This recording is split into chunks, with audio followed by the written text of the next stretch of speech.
I am so glad you convinced me that the family car should be the Defender 110. It is so beautiful inside. It's so comfortable and it just feels indestructible. Yes, it really is. I've been waiting a long time for the new model to come out. The Defender 110, I'm telling you, it's my favorite car of all times. It's my third one. You know, I have stories of going off road. The guy managed the group. He was like, "What are you doing in this beautiful car?" I'm like, "I'm going off road." He's like, "Are you sure? Because you can use one of ours." And then they look like Mad Max cars. I'm like, no, we're going to do this. And he was shocked. Wow. Well, it's great because the Defender has been reimagined for 21st century adventure, and its unparalleled off-road ability as well as its robust interior are invaluable whether you're headed towards uncharted territory or just a weekend of exploration. The Defender 110 tackles challenging surroundings with absolute confidence. The SUV conveys strength outside and in, featuring peerless technology like an intuitive driver display and an award-winning infotainment system. That's my favorite part, to keep you connected no matter where the journey takes you. Adventure is unique to everyone, and so is the Defender. Choose from the two-door Defender 90, the four-door Defender 110, or the larger Defender 130 with the ability to seat up to 8 passengers. You'll find uncompromising performance in all three. So pack up and go even further with the Defender 110. Learn more at LandRoverUSA.com/Defender. These days, we're all investors, trying to be smart with our money despite our worst impulses. But at iShares, we believe that deep down inside of every investor is a better investor. One that's just waiting to be let out. Explore iShares ETFs and insights and let your best investor out. Visit iShares.com for more information.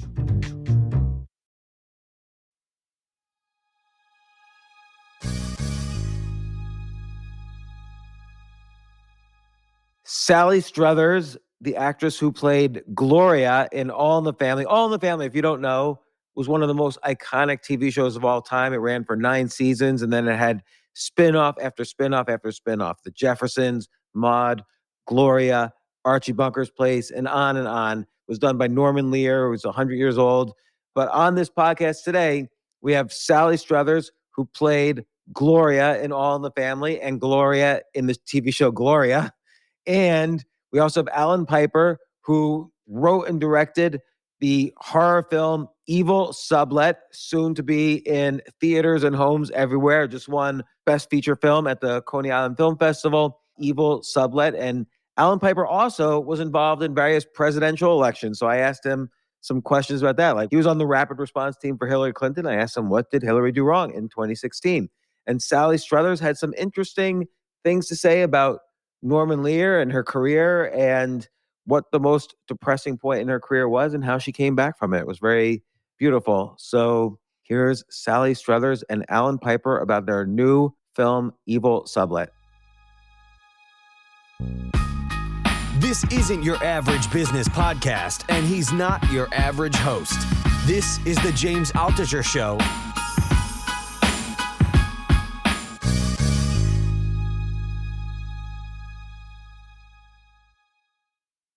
Thank you guys for coming on the podcast. Sally, it's an honor. I've been a huge fan since I've been a kid. I saw almost probably every episode of All in the Family.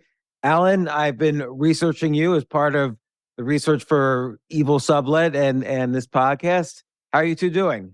Oh, it's a great day here in New York. We miss you in New York. Well, I do miss New York, actually. My daughters live there. My family lives there. It's and New York City is a very special place. You have daughters?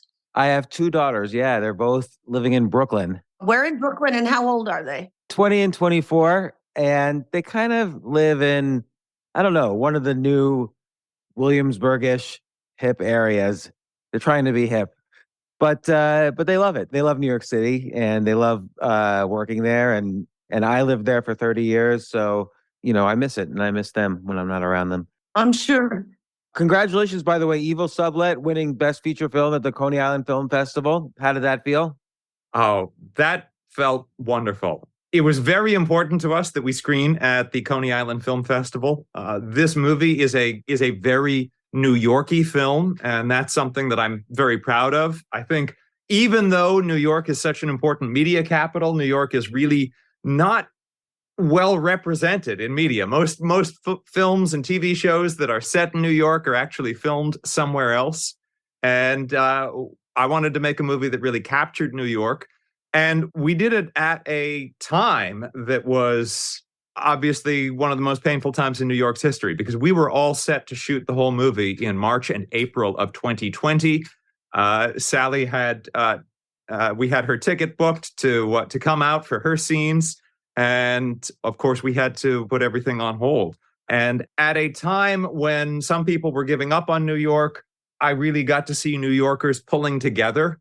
And I particularly saw that in Coney Island. We were invited to film in Dino's Wonder Wheel Park before things got shut down. And in 2020, Dino's Wonder Wheel Park was going to be celebrating the 100th anniversary of the Wonder Wheel. And of course, it was shut down for the whole season.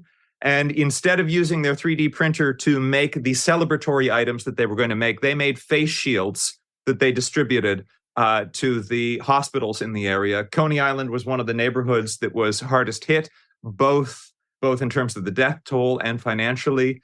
And Dino's Wonder Wheel Amusement Park and the various businesses in Coney Island and Coney Island, USA, really played an active role in supporting the community. So we had the opportunity to show at a festival that was saying that they would, that they'd be able to get much more press for us, but they said, but you can't show anywhere else first. And there was no way we were not going to show this movie in the beautiful mythical playground that is Coney Island. And so I'm just absolutely thrilled that we premiered the movie there and that it won Best Feature. So when did you shoot it if you couldn't shoot it in 2020? So we came up with some creative solutions. The movie stars my wife, Jennifer Leigh Houston. She's amazing. She's amazing. She's amazing. She's amazing. She should be on this podcast, not me. I have a teeny tiny cameo in this darling film, but Alan's wife, Jennifer Leigh Houston, carries the whole film on her back brilliantly. She's everything and then some. Go ahead. I'm sorry, Alan. Well, we figured out some ways to shoot with just her in our actually haunted apartment during quarantine. And SAG said, well, that's okay. You're locked up in there anyway, so that's fine.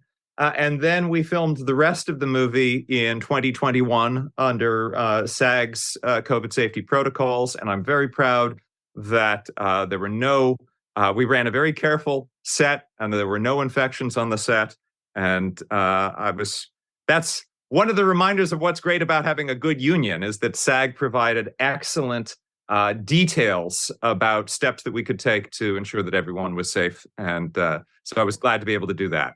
And how did you two meet? Alan and his wife, Jen, and I, it's your dear friends.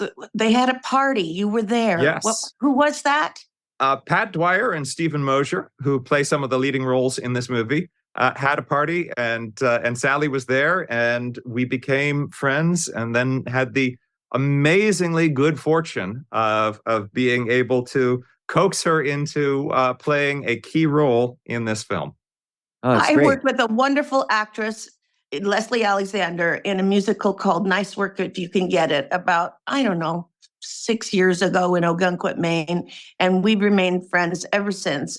And I was visiting New York and I was sleeping on her fold-out sofa in her living room. And she said, why didn't you come to a party with me tonight? And she told me about the two guys whose place it was. And I don't even know how she knows them. But she said, it's not going to be crowded, but there's going to be some really interesting people there. My good friends, Alan Piper and his wife, Jen Houston, will be there. And I think you'll really like them. We became, from that night forward, close, tight, wonderful friends. Jen and Alan are both so multi-talented in so many arenas that they just blow my mind because I only do one thing, and that's perform. And I can't do anything else. I don't even know how to type.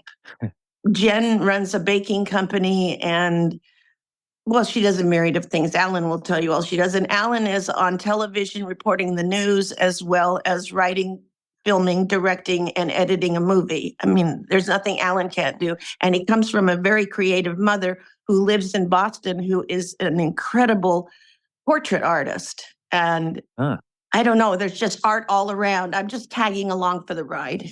And the movie's about, it's called Evil Sublet. It's about basically a sublet. It was even apparently advertised as evil. And the main character feels like, oh, that must stand for East Village. And there's all sorts of horrible and horrific things that happen in this apartment. What makes, because I have no idea, what makes a good horror story / movie? Like, how do you scare people who are kind of immune to being scared? They've seen everything. They've seen every horror movie.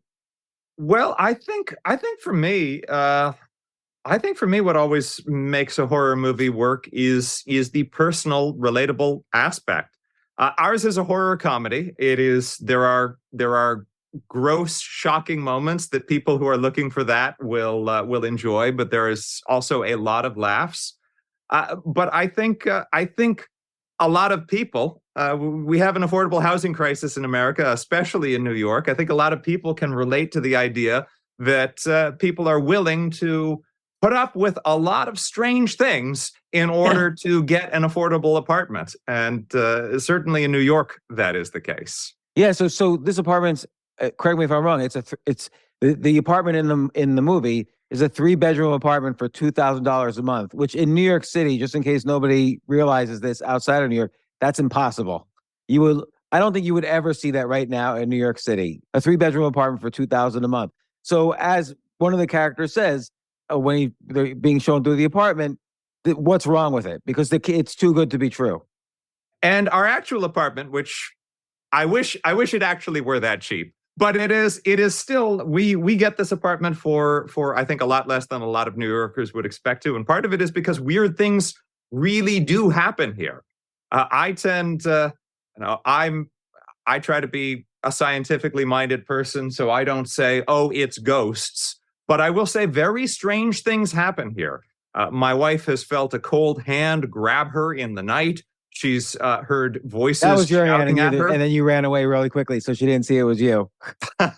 It was not me. And we've had some of the strange things that have happened, we actually managed to catch on camera and edit into the movie. Like what?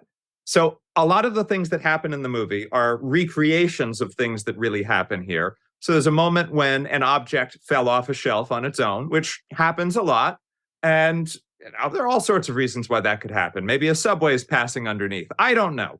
But so we did this scene where my wife's character comes in. She finds an object. She finds a picture frame that has fallen off a shelf. It is shattered on the ground, and it's just lying there. And it wasn't until I was actually editing the scene that I saw that while she wasn't looking at it, and we'd placed it there. It hadn't actually fallen. We'd placed it on the floor, just nice and solidly on the floor, and it just started moving for no reason that I can particularly explain. So that was one instance of something. I didn't even know we captured that until I was editing the scene. Again, I'm not a paranormal expert. I'm not going to say it was a ghost moving it, but I will say I have no idea why it was moving. How old is this building that you and Jen live in? It was built in 1851. Wow. There's bound to be paranormal activity. Can you imagine all the people that probably passed away in there, had terrible fights? Maybe somebody was even murdered. Yeah. I mean, that's pretty old even for New York City. Like, where do you live? Like in the East Village. In the East Village? Actually, in the Eville. Yes, the East Village. What was around in the East Village in 1850? Because like Tribeca was the area where a lot of people lived in the early 1800s, and they worked in sort of the Wall Street area, but Tribeca was where they lived, and then places like the Upper West Side were considered almost like suburbs. Yeah, this neighborhood has gone through so many iterations over time. It was a German neighborhood at one point.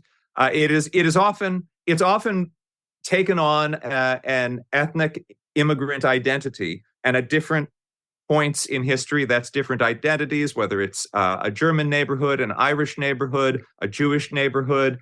It is still large parts of this neighborhood are Ukrainian families live here, but it is increasingly becoming, it's increasingly shifting, and it always shifts, and that's the nature of New York. I mean, Sally, you're very familiar with New York. All in the Family, the show you're in for an infinite number of years, it seems, was shot in Astoria, or at least takes place. No, just the outside of the house was shot for the opening credits. We made All in the Family at the CBS studios in Los Angeles. Okay, but the house that Archie Bunker and you live in is set in Astoria, Yes, in Queens, in apparently. New York. I've never seen it, but I've certainly seen that opening credit thousands of times. Yeah. You know, And- I'm a West Coast gal. I was born and raised in Portland, Oregon, and then came down to California to go to college and have been here since. But in the last 30 years, I've barely been here. I'm a homeowner, but I call it my vacation home because I only see it about 7-8 weeks a year. I'm always on the road, not traveling, but I mean, away from home, living out of a suitcase, doing a play or a musical, and every once in a while a tour. So but when I'm in New York, and I ask somebody where something is, they laugh at me because they think I'm being funny. They think I'm a New Yorker. They think I either made All in the Family there or that I live there, and neither Right. is true. And so I really don't know where things are in New York City and the surrounding areas, and I'm always lost. And people don't seem to understand that.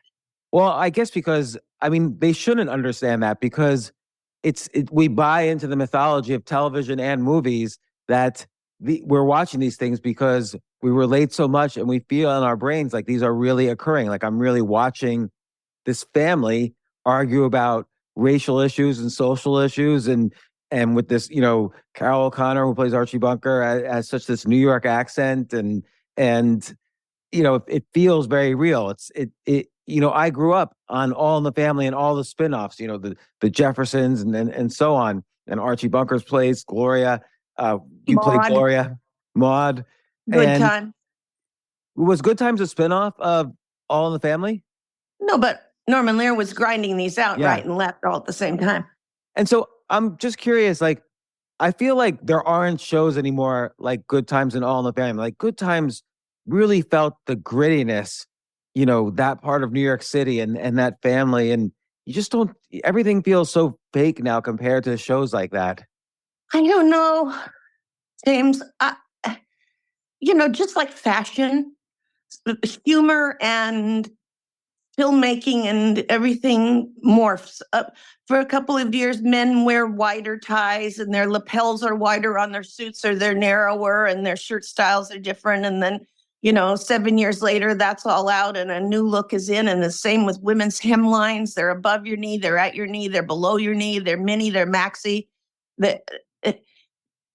Entertainment morphs too, and you never know what's coming down the pike. But All in the Family took quite a while to get on the air. It was made first 2 years in a row a pilot by ABC, and each year they were too nervous to put it on the air and just shelved that pilot in a back closet. And then they would take it out and dust it off and say, no, we can't put this on. And it was the new president of CBS that finally eventually put it on the air. So by the time that happened, Rob Reiner and I were the third set of kids. There had been 2 Mikes and 2 Glorias before us. Oh, really? And I heard you were nervous, maybe is the wrong word, but I heard you thought maybe Penny Marshall was going to be cast as. Well, she Gloria. was one of the 4 girls. I'll say girls, young women that it was narrowed down to third time around. Rob Reiner had already been cast as Mike Stivic, Archie's son-in-law, and Carol O'Connor and Gene Stapleton came part and parcel with the project. They were there from day one. So it was always Carol and Gene playing Archie and Edith. So when I went in to meet Norman Lear, and then he narrowed that group, I don't know how many young women he saw, 100, 200, and it was narrowed down to 4 to do the final audition. One of the 4 was Penny Marshall. And I knew Rob and I knew Penny. And I thought, sitting in the outer office, well, the final audition is to go into that room over there and do improvisations with Rob Reiner in front of all these CBS executives and Norman Lear and his partner, Bud Yorkin. And Rob's obviously going to do better with Penny, either intentionally or unintentionally, because they live together and he's going to marry her. And they have that rhythm going and that knowledge of each other, finishing each other's sentences. I don't stand a chance. So since I don't stand a chance, there's no reason to get nervous. So I'll just go in there and do what they asked me to do and leave. Well, I'm not getting this. And you know the end of that story. No, well, actually, I don't, because what happened in the audition? Well, I guess it went fine, and I got a phone call that I got it, and we were making them, and we had 8 in the can before it ever went on the air. It aired in January of 71. In those following weeks, it quickly rose to number 1 on television, and we were all in shock and awe and feeling our oats and trying to get adjusted to being on such a popular show. And I went on a break on camera blocking day over to Norman Lear, who was standing at the sidelines watching down on the soundstage. And I said, Norman, remember a couple of months back when you were still auditioning and there were 4 of us left to vie for the part of Gloria? And I said, was I really the funniest one? Did I get more laughs in that room than the other 3 gals? And he said, no. I sat down with the writers and we decided if the show goes on the air and stays on the air and has any longevity, what are we going to get more storylines out of and great moments, having Gloria be her mama's girl or having her be a daddy's girl? And we decided, since Archie Bunker was so controversial, and there would be people who didn't appreciate his bigotry and his uneducated views, we had to soften him up. And the best way to soften him up would be to have his daughter be his soft spot. So we hired you because, just like Carol O'Connor, you have blue eyes and a fat face. He didn't say that. He said that? Oh, he did. I swear on any Bible that's in my house. He did say that to me. He said that about my face to my face. Oh, and my I God. just faded away into the background, licking my wounds. And Norman Lear is such an inspiration for the whole medium of television. Like, he basically created the whole 70s of television, him and maybe a handful of others. But what do you learn from him in terms of telling a story? Like, what was his You know secret in what? churning this out? You know what, James? I'd rather talk about anything else, mostly Evil Sublet, because I'm not a fan of Norman Lear's, and we can end that subject right there. Can you say why you're not a fan? I've got a lot of reasons.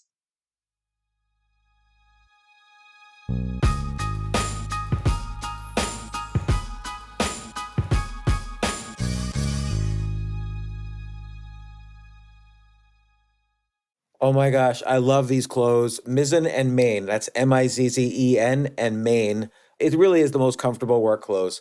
Travel clothes. I had to travel this whole week. I'm traveling for a week and a half, and I just took Mizzen and Main clothes with me. Close out 2023 in style with comfortable, breathable, packable, and machine washable pieces from Mizzen and Main. As you wrap up your year-end goals, enjoy a Mizzen and Main dress shirt that you can wear confidently. I like that they've very, very just nice, solid colors. I don't really like to get all fancy in patterns and everything, although they do have some pattern shirts, but very comfortable clothes, stretchable pants. It's just super comfortable, but they look professional, and you can wear them casually or professionally. I like some of their flannel shirts or untuck shirts. I love untuck. I never tuck in.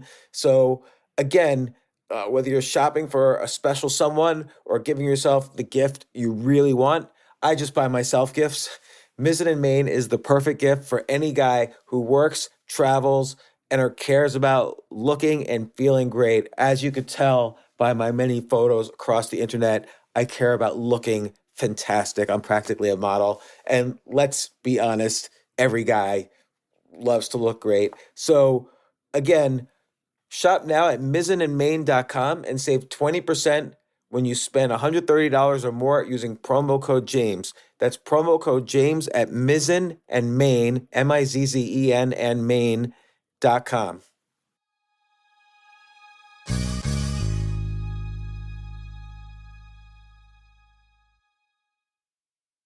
You know what I love about fantasy sports is that even though I'm not going to be a great basketball player or a baseball player or a football player or whatever, I feel like I get to participate and make decisions and use my knowledge of these different leagues or these different sports to compete.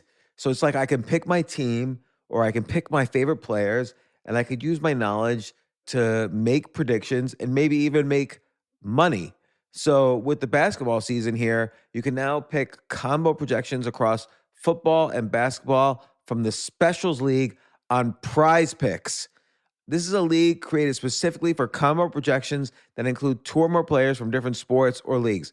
Want to play alongside some of Prize Picks' favorite players like rapper Meek Mill and comedian Andrew Schultz, who's also been a guest on this podcast, and I've been a guest on his? You can now find community plays under the promos tab of the app to view entries for some of the biggest names in the Prize Picks community each week.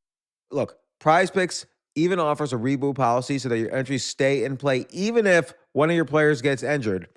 For football and basketball games, if you have a player who exits the game in the first half and does not return in the second, that player is rebooted. Prize Picks is the only daily fantasy sports platform with an injury insurance policy. What? So I love playing it. I love anywhere where I can use analytical ability with my interests to demonstrate some skill and maybe make some money. And I like the game-like aspect. I do wish they had chess as a category on prizepicks.com, but I'll settle for what they've got. Maybe I should make my own fantasy chess league. But in any case, I love Prize Picks. Go to prizepicks.com/James. Use code James for a first deposit match up to $100. That's the easiest $100 you're ever going to make. So that's prizepicks.com/James and use code James. Daily fantasy sports made easy.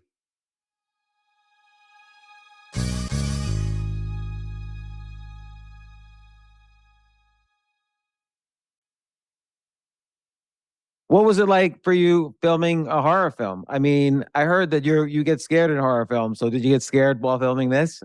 I did not get scared at all because I was with people that I love, and my scenes were not scary except for the very last scene I'm in, which is about less than a minute long. And that's kind of how the film ends. But the other two scenes, my character is living in a storage unit. And they're not scary scenes. They're mostly exposition. And then the second big scene in the storage unit is a big reveal about my character and why these people are living in an evil sublet. And it was fast and furious because when you're on a limited budget, there's no time to do 17 takes and refine the moments. You've got to trust your actors. And Allan was directing, and we were in a storage unit way, way out of the city somewhere and going as fast as we could to get these two scenes done. And there wasn't anything scary happening in the scenes. And Allan sent the film to my nephew to show to me, and I watched it on my phone. I've never watched anything on my phone. I am not good with buttons. My nephew was just here a few minutes ago and got me set up on this Zoom telephone call because I don't know how to do anything. I don't type. I don't wear clothes with buttons. Buttons throw me off. So I thought, oh, how am I going to watch this? It's so small, and I'm so spoiled with a big TV screen and going to a movie house and seeing everything so large. And I was entranced. I was intrigued. I couldn't put my phone down. And when it was over, I was thrilled that I got to be in this movie, because when you are a septuagenarian and you look back at your career and you say, is there anything I could have done better? Is there anything I haven't done that I would really like to do? Being in a horror film like Jamie Lee Curtis was on my list. I will just say, well, first of all, the scariest moment for me on this whole project was when I had sent the video to Sally, because I have such admiration, such deep admiration for Sally. And my goal was to try to make a movie that would be worthy of her involvement. And honestly, the fact that she likes it matters more to me than anything else that has happened with this movie or that will happen. Well, Allan, was it hard directing Sally? Like knowing, I mean, she's this icon of TV history. Well, and I'll tell you, that is something else. I was hard to work with, Allan. You can tell him. You were not. It is now. I've had the good fortune of working with some very high profile people. I worked on President Obama's campaign video team on his re-election campaign. I worked on the Hillary Clinton campaign, and I was the senior politics producer for Now This for 4 years, which led me to interview everyone who was everyone actually except the incumbent, who was running for president in 2020. So I don't get starstruck so much around important people, but this was the first time I was directing someone like Sally in a scripted scene that I had written. I think everyone on set, it was the first day back after having put the whole film on hold for over a year because of COVID-19. And I think all of us were nervous just to be in a room with other people again and to have that first day be with an absolute icon of the American screen. I think a lot of us felt very intimidated going into that day. Sally was just such a joy to work with and put everyone at so much ease immediately that I think in some ways the positive attitude that Sally engendered on that first day of returning to shooting post-quarantine really set the mood for the entire rest of shooting the movie. And I think it really did carry over into keeping a positive and happy set throughout the whole process. You talk about me like you and Jennifer Leigh Houston, your wife, are ogres, and that I came in like little Miss Mary Sunshine with a straw hat and gloves and made everybody sing "Getting to Know You." No, you set the mood on the set. You're highly intelligent, so you kind of scare me, and you know a lot about a lot, which makes me feel small. But you don't pontificate like my dead ex-husband. And I like saying my dead ex-husband. Is that evil? I don't know. That is a little evil, but we'll forgive you. And you're just a joy and a pleasure, and you're enthusiastic like a 14-year-old boy. And then let's talk about your wife. She is hilarious and she is sarcastic, and I love really intelligent sarcasm. And she is a high energy gal. I try to keep up with her when I'm around her, but I'm old enough to be her mother, so it's not easy. So you guys set the tone on the set. I just walked in, and I think my one contribution to, speaking of the set, which was a storage unit in a storage facility, was that I did say to you, Alan, because I'm a very literal human being, I said, if I live in here, I think that we need a bucket and a roll of toilet paper in the background to show that I really live in here. Because right now there's a chair and there's a lamp and there's some boxes, but you got to, human beings go to the bathroom. And sure enough, that bucket and toilet paper is in the scene too. And and the shot of it got a big laugh in Coney Island. That's a really good point. Like, Alan, why didn't you think that where is this person who lives in a storage unit going to go to the bathroom? Well, I'm glad that Sally thought of it. Yeah. I always wondered, like in Star Trek, where everybody went to the bathroom, because it didn't seem like anybody needed to go to the bathroom in the 23rd century. Yeah, exactly. And it doesn't seem like those outfits lend themselves to getting in and out of for that purpose. I think they're all catheterized. Maybe, yeah. I always wondered about that. But, Alan, were you a fan of the horror genre before you wrote this? Yes, very much. And I feel like we're at a moment of increasing love for horror, and I think that often happens historically at moments of great social turmoil, that when we are processing real life horror that is often too hard to face, having a facsimile of horror, I think makes it easier to deal with. Very much watching horror movies became my comfort place during 2020. And I think that's probably true for a lot of other people. What else you should know about Alan, and I found out, and so a couple of years ago, I searched around and was able for his birthday to find a couple of things for him that luckily he didn't have, because he collects things from Coney Island from way, way back. And they've got wonderful things all over their apartment in New York that are Coney Island. And so obviously that doesn't surprise me that when he wrote this film, Coney Island was part of the setting of the film. I could think of only one other movie that is known for being set in Coney Island, which is the Woody Allen movie. I'm forgetting now. Wonder Wheel. Yeah, Wonder Wheel. Okay. Yeah. And what's the one where is that the one where the roller coaster like is going through his house when he's growing up? Oh, Annie Hall. Annie Hall. That okay. was, yes. And that was I believe that was the original Thunderbolt, which isn't there anymore. Hmm. But there are a lot of great Coney Island movies, and so I'm just honored to have to add our film to the list of Coney Island movies. James, Allen turned his camera toward the crowd that was there for the Coney Island Film Festival right after this group in this room had all watched the film. And he had them all, yell and say hi to me, which meant an awful lot. But there was a person there that made an interesting comment to him, which Allen shared with me, and Allen shared with me the fellow's name. And of course, Allen, being an expert on all things Coney Island, knew who this guy was thrilled he was there. And I had to look him up on my phone, which took me an hour and a half because I don't do buttons. His name is what, Allen? Zamora the Torture King. So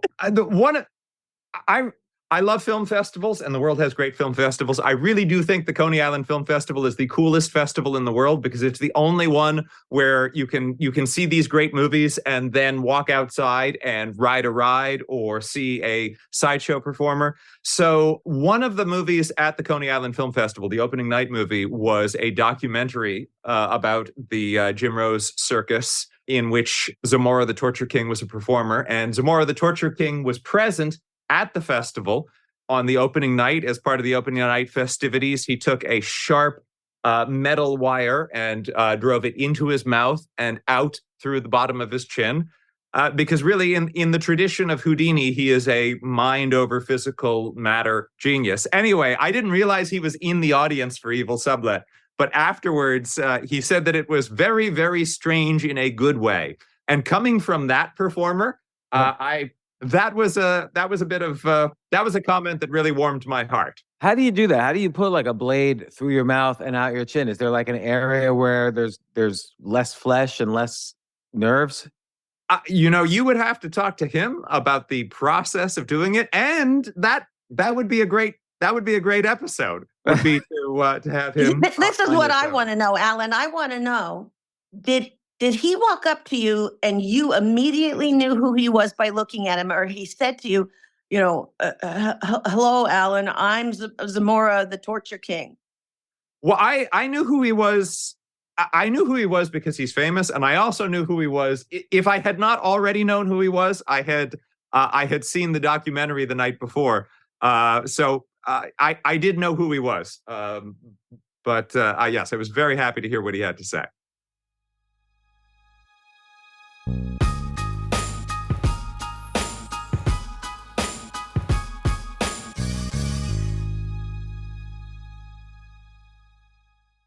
This is such a valuable service for all business owners, big businesses, small businesses, doesn't matter. I wish I had this in the many different businesses that I've started.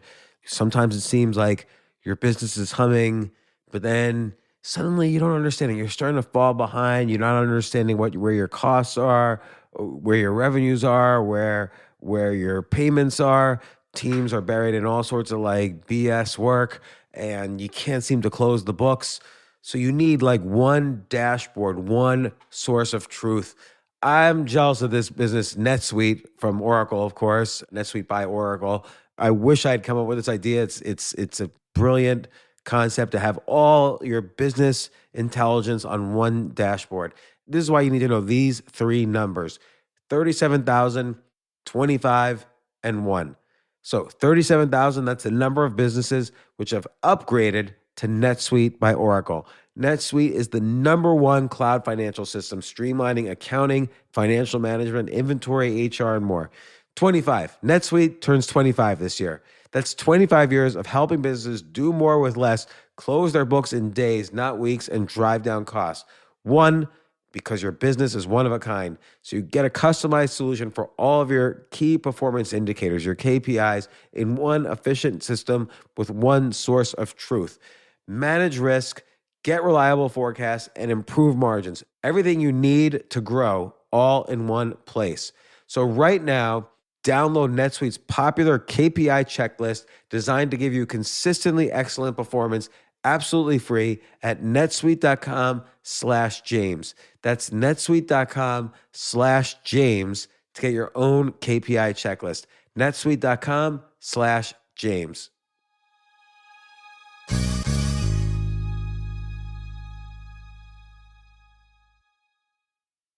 The future of learning is definitely online. Like, it's such BS that you have to spend $200,000 or take $200,000 in loans and go to some fancy school when it's useless. It doesn't guarantee you a job. Most employers, including me, do not care about degrees or grades or anything like that. We want to care that you love what you're doing, that you know what you're doing, in some cases that you have experience or that you're willing to learn. But people in general love learning and are curious. Like, the key to success is curiosity. And I think masterclass.com is the perfect model for online learning. I'm really happy they're sponsoring this episode. If you're going to give a gift, give the gift of learning. Masterclass makes a meaningful gift this season for you and anyone on your list, because both of you can learn from the best to become your best, from leadership to effective communication to cooking. Let me tell you some of the classes I've taken. I've taken comedy from Steve Martin. I mean, can you believe I can take a class from Steve Martin on comedy, or Judd Apatow, my favorite comedy director? I could take an actual class from him on writing. Wolfgang Puck on cooking. Dan Brown on writing, or Judy Bloom, who's been on this podcast, on writing. By the way, Wolfgang Puck also has been on this podcast. It's such a pleasure. I try to take classes all the time from masterclass.com. And whether you're watching Masterclass on TV or listening in audio mode in the app or on their site, the quality speaks for itself. It's like these Masterclass instructors are your own personal mentors that are going to help you reach the next level. How much would it cost to take one-on-one classes on comedy from Steve Martin or on chess from Gary Kasparov? You just wouldn't be able to do it. But it would cost hundreds of thousands of dollars. With a Masterclass annual membership, it's $10 a month. Memberships start at $120 a year for unlimited access to one-on-one classes with all 180 plus Masterclass instructors. So it's not just $120 for one instructor. You get all 180 plus Masterclass instructors. Boost your confidence and find practical takeaways you can apply to your life and at work. And if you own a business or are a team leader, use Masterclass to empower and create future-ready employees and leaders. That's the real education in today's world. So this holiday season, you can give one annual membership and get one free at masterclass.com/JAS. JAS, of course, stands for the James Altucher Show. So right now you can get two memberships for the price of one at masterclass.com/JAS. Masterclass.com/JAS. Offer terms apply.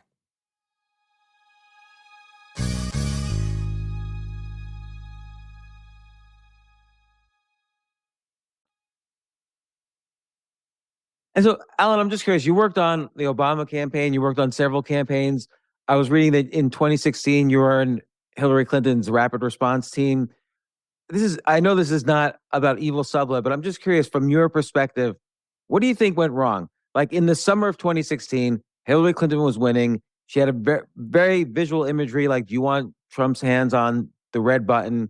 And then what went wrong after that, do you think?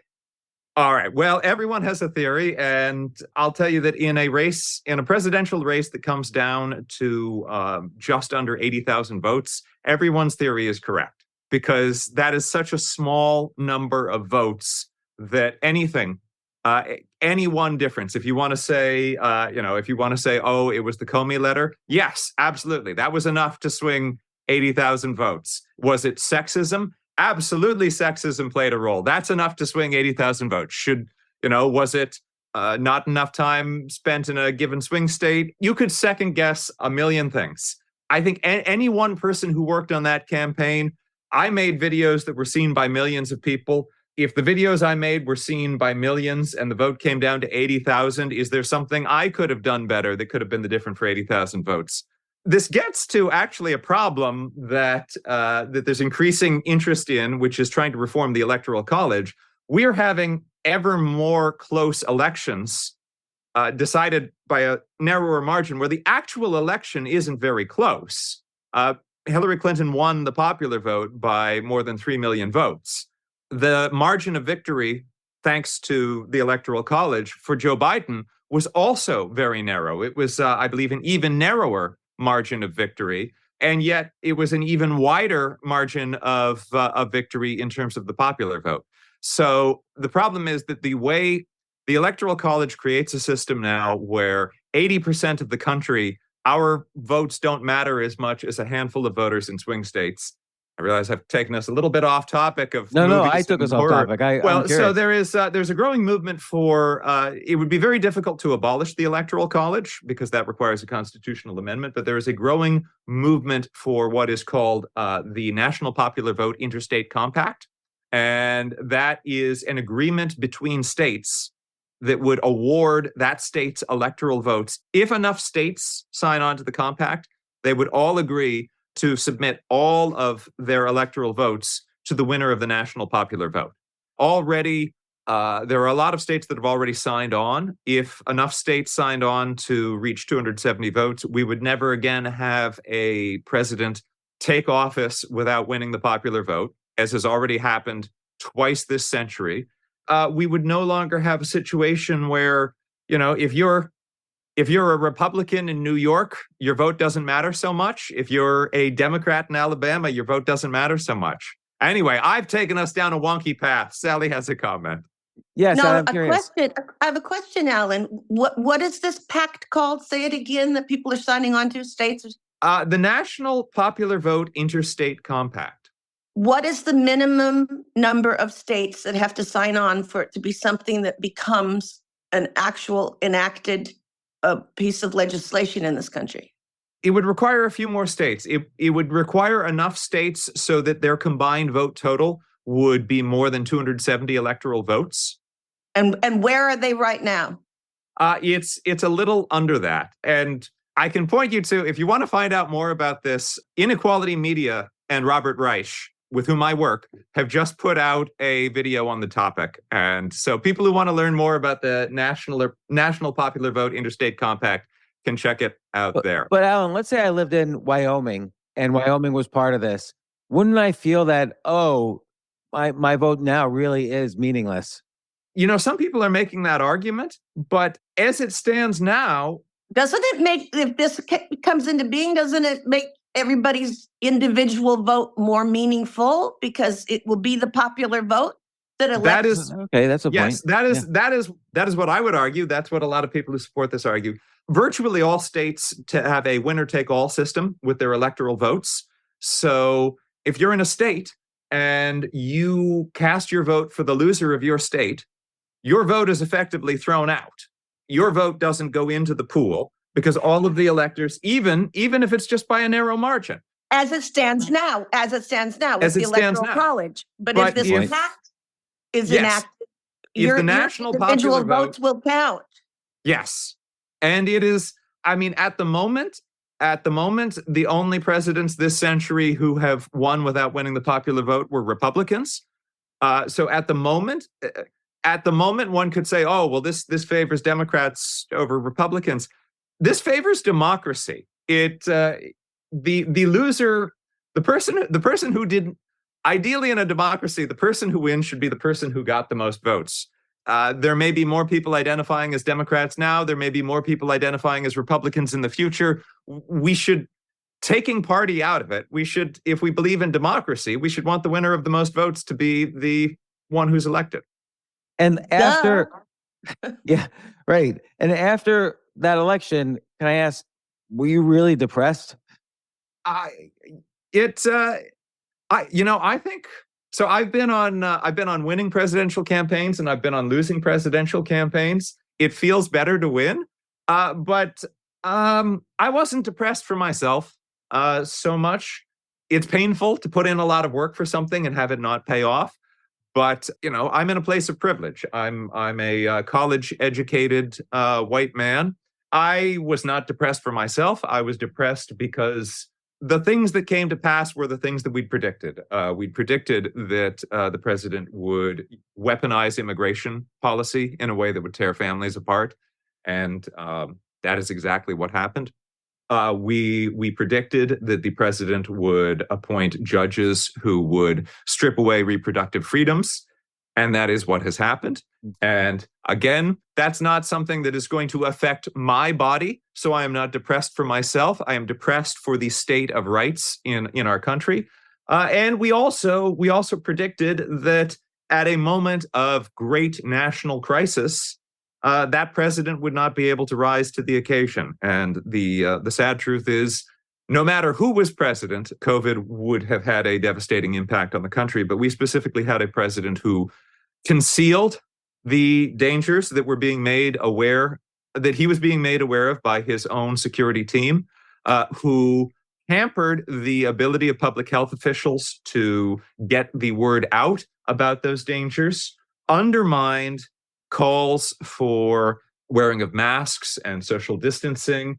And there have been studies that show that a large percentage of the deaths that occurred in 2020 could have been averted had there been a strategic response as opposed to an impulsive, ego-centered response to the crisis. So that's the thing that's depressing to me, not that the work that I did didn't pay off.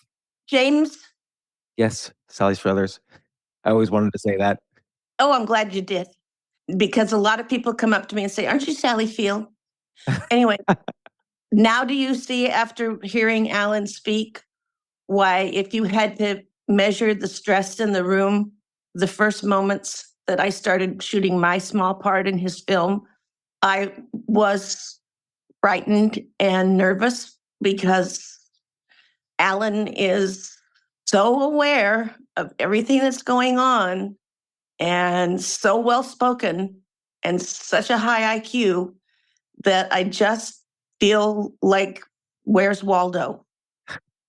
I was just thinking that while he was talking, like, oh, this guy really not only knows a lot, but has the way you said it, Allan, was compassionate without being overbearing. It was good. Well, I've had the good fortune to be in the room with people who are smarter than I am at some key moments in history, and so I'm just sharing what I've gleaned. But the Sally, I'm very sorry if at any moment you felt intimidated, because I have just such deep admiration for your talent.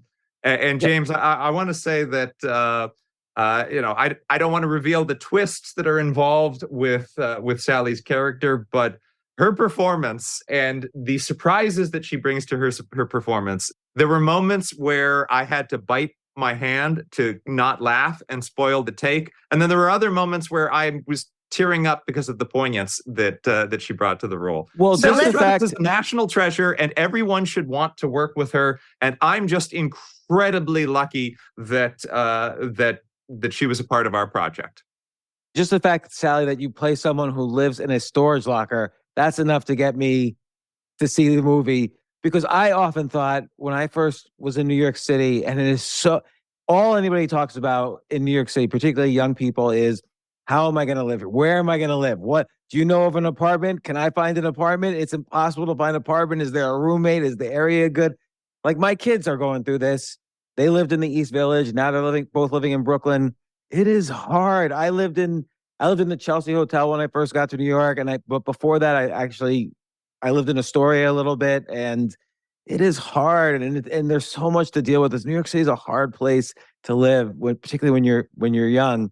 I just wanted to say about Allan talking more than once in this interview so kindly and adoringly of me, that the who's missing on camera and who's missing being spoken about more is his wife, Jennifer Leigh Houston, who is quite a phenomenal woman, and she deserves to be interviewed more than me. She's in almost every shot of this film, and she does a bang-up job. And this film was shot, so quickly because of budget restraints, and she just didn't fail her husband or any of us. And I wish he was here. Allan, can you speak adoringly about your wife the way you speak about me, but even more so? Because actually, let me ask, because she, in the trailer, by the way, she's hilarious. Like, just her timing, everything. But how did you and Jennifer meet? We just There's not a great story. We met at a friend's party. Well, I mean, the You great meet story everyone is at parties. yes, I meet apparently I meet everyone who's important in my life at parties. We met at a party, and it was basically love at first sight. And I was a real jerk to my oldest friend that night because I was at the party. My oldest friend was at the party, someone I've been friends with since third grade. I sat down at the dinner table. It was a dinner party. I sat down at dinner next to my future wife, Jen, and my oldest friend was sitting at the end of the table to my left. And I was just so taken with this woman, I just turned my back on my friend, literally turned my back on my friend. And I just talked to Jen all night. And I guess my friend talked to no one that night. Yeah, but your friend knew, the rules are the rules. You give your boy a chance there to not talk to you if he's got something going on. So that's the rules. I think he's forgiven me because his wife is one of the 4 producers on the film. His wife, Beth Ann Mestre Marino, and he actually, my friend Mike Voitko was involved in one of the more difficult scenes. So I think he's forgiven me for that. I think since I married the woman that I was talking to that night. But what Sally is saying is true. Jennifer is extraordinary, and she does every range of emotion in this movie.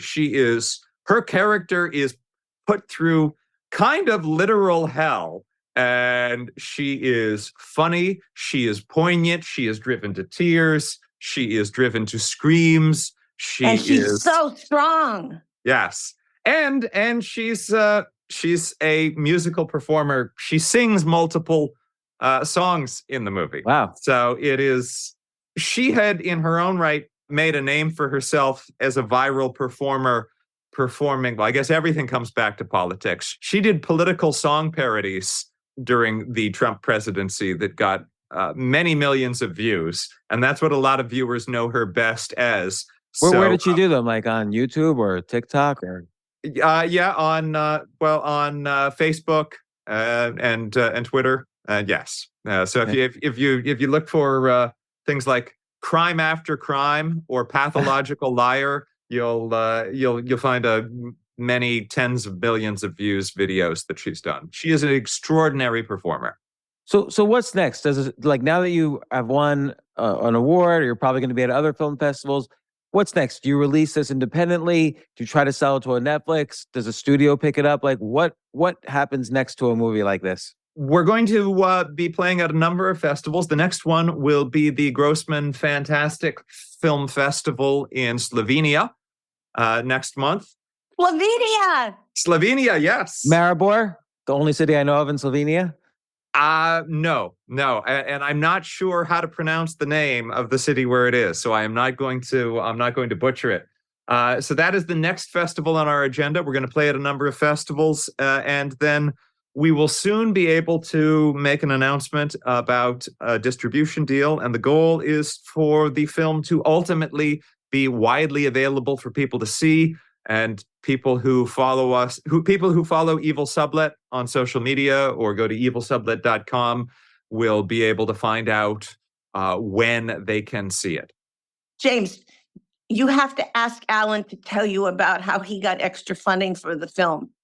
I saw there was kind of like almost like a Patreon-like page, but tell me, Alan, how did you get the final funding for the film? We got a fair share of the budget from the offer that anyone who donated over $20 could have their face turned into a ghost in the movie. Oh, that's great. So that's brilliant. This face, that's an obvious face. But in the movie, we might have like in the shadows a face that you don't notice right away.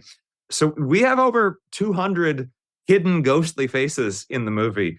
I'm happy we did this for several reasons. There's the logistical reason that it helped us pay for making the movie, but also I like that the people who contributed to the movie are literally a part of it, but also it's pretty darn creepy.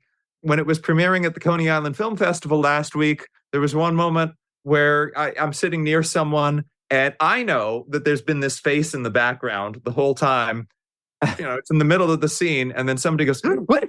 And then like they just noticed that a face was there the whole time. And there's something very disturbing about a face having been there that you didn't notice right away.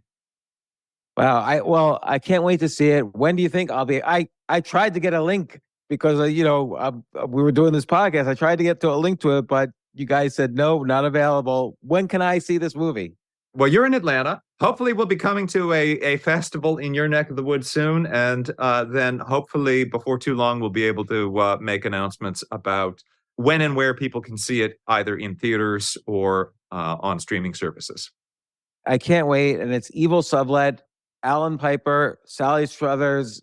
You've been winning awards. It's been getting buzz. I really look forward to it. It sounds like I love the trailer. I love the concept, having been involved in looking for apartments many, many times for decades in New York City. Sally, I would like to ask one more question just on your career. And this is an odd question, but you've had such a storied and, again, iconic career. And this is going to sound like a weird question, but at what point do you think you were the most depressed in your career? And how did you deal with that?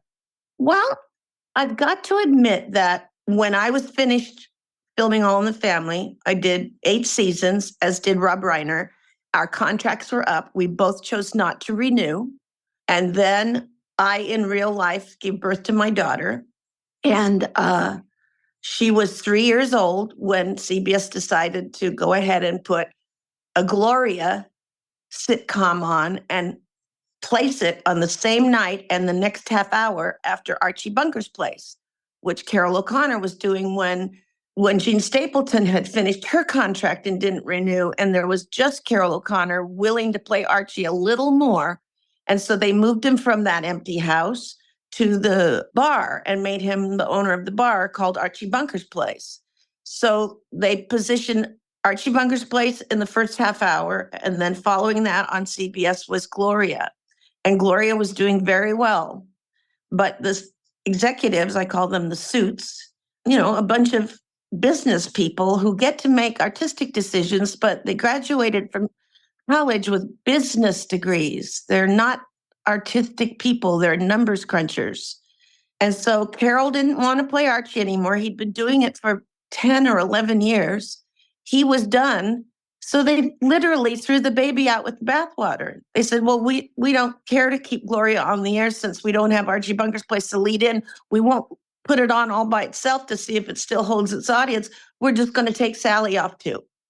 And I have to admit that I was terribly depressed about not being given a chance to see if I could fly on my own without the lead-in of Archie Bunker's Place. That was a bitter pill to swallow. But as you can see, I'm still here. I'm still working. I never stopped working. How did you bounce back emotionally from that? Well, I had a daughter at home, a little tiny girl, and I'd just been through a divorce. My husband and I divorced when she was not even 1. So that occupied all my time and gave me great joy. I mean, life does always give you the yin with the yang. You just have to wake up and realize it. So that might have been depressing career-wise, but I had wanted to be a mother terribly. And there was my beautiful baby girl, and that brought me great joy. You have 2 girls. Yeah, well, thank you for that answer. And thank you, Alan, for coming on the podcast, and Sally for coming on the podcast, and Evil Sublet. I've never really been a big fan of the horror genre, but I absolutely cannot wait to see this, given how you guys have been describing it, given what I've read and what I've already seen. I cannot wait to see this. Evil Sublet. I hope you get on Amazon or Netflix at least, because that's mostly what I watch. I watch Apple Plus also, and HBO Max. All the other streaming services, actually. So please get somewhere or be in the movie theaters, anywhere, because I want to see this now, and send it to my daughters too. Thank you so much. Thank you for having us, and thank you for those words. Thank you, James. Thank you, guys. Thank you. Oh my gosh, Gloria.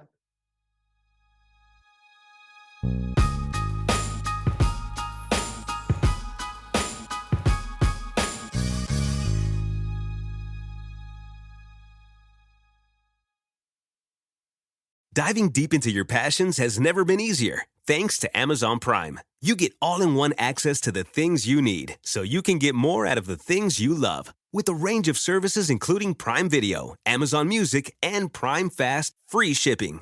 Amazon Prime is like your personal mission control for all the things that inspire. From shopping and streaming to saving, it's on Prime. Visit Amazon.com/Prime to get more out of whatever you're into. It's on Prime. Whether in person or remote, open communication with your doctor is key to managing any condition, including heart failure. How have you been feeling? I'm okay. Both are great options to continue having open conversations with your doctor about how you're feeling. I've had less energy. And when you speak openly with your doctor, they're better equipped to help. Visit heartfailuretalks.com to learn more.